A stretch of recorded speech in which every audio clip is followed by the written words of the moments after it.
And then there's this too, which broke yesterday and made it onto the front page of one of the papers this morning. Children who want to change gender will no longer be prescribed puberty blockers on the NHS. Guidelines issued by the NHS yesterday stated that there was not enough evidence that the drugs were safe and that they should be given as only part of clinical trials. Susan Evans is a psychoanalytical psychotherapist who worked at the Tavistock Centre from 2003 to 2015. Thank you very much indeed for coming on the programme. Could you give us a flavour under what circumstances would someone be given puberty blockers? Morning to you. Good morning, Tom, and thank you for having me on the show.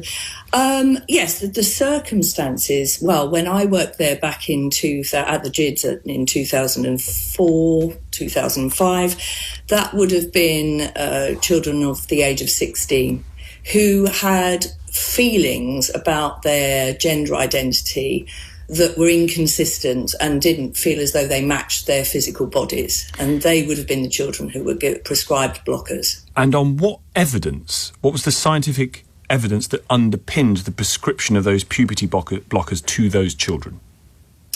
Well, so the reason I raised concerns and blew the whistle back then was because in my experience, and I've worked in the NHS for over 40 years, or in mental health for 40 years now, but there to me didn't appear to be much evidence. There was one very small study conducted in Holland. It's become known as the Dutch protocol, and it's what the World Professional Authority on Transgender Health kept on claiming was the evidence base for it. But actually, that model has been heavily disputed, and it's now the evidence has come to show that actually it wasn't a very effective model. How many 16-year-olds, how many teenagers are we talking about here over the years being prescribed these?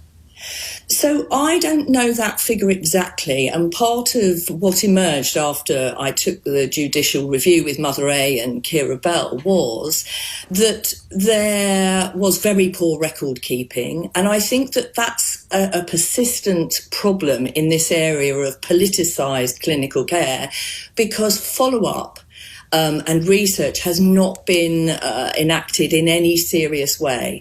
The GIDS, the Children's Service, don't even know what happened to their own patients in adulthood.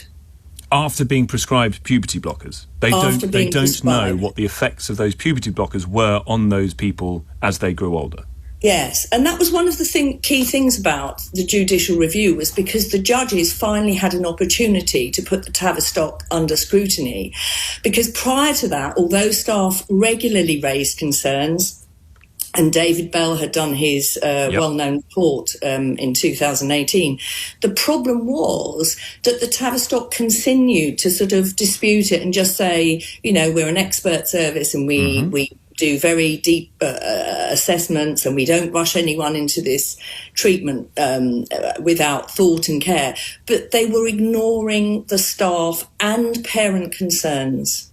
Why? You talked about earlier politicised clinical care. In what way? Yes. So again, I was a general nurse before I became a mental health nurse and subsequently a psychotherapist.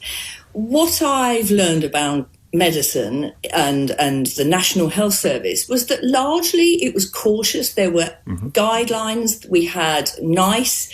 We had protocols developed by doctors who were expert in their field.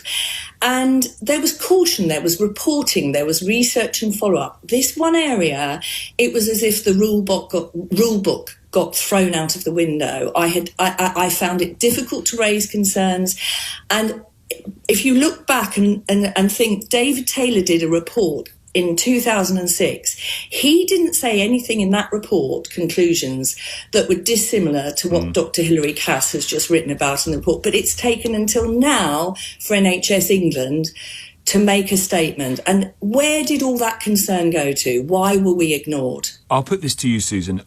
This story makes me unbelievably angry because it strikes me that children were being given very, in some cases possibly quite dangerous drugs on the basis of very limited medical evidence in a way that was highly politicised and through which no follow-up has happened.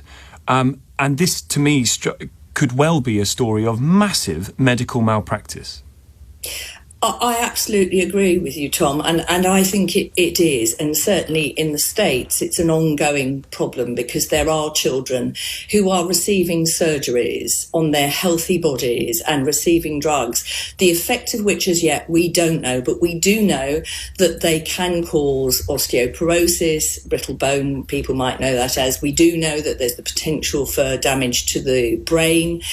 We also know that it interferes with an ordinary adolescence, the period of puberty that everybody needs to go through, which ultimately, in most cases, I don't know exactly, but again, over 90% of these children will ultimately resolve gender identity issues, so they'll feel happier about their bodies or manage to live with their bodies if they are given support and care of a psychological and holistic Which nature. is one of the things that the report identified as not having happened thoroughly enough before these medicines were prescribed. Good to talk to you. Susan Evans, psychoanalytical psychotherapist who worked at the Tavistock, the Gender Identity Development Service, which has now been shut down between 2003 and 2015. It makes me rage, this story. Honestly, it is absolutely bewildering that the National Health Service offered drugs to vulnerable children when there was limited evidential reason to do so and no follow-up as to what the effects of those drugs were. How on earth does that happen? Come to your thoughts in a few moments' time. After the news,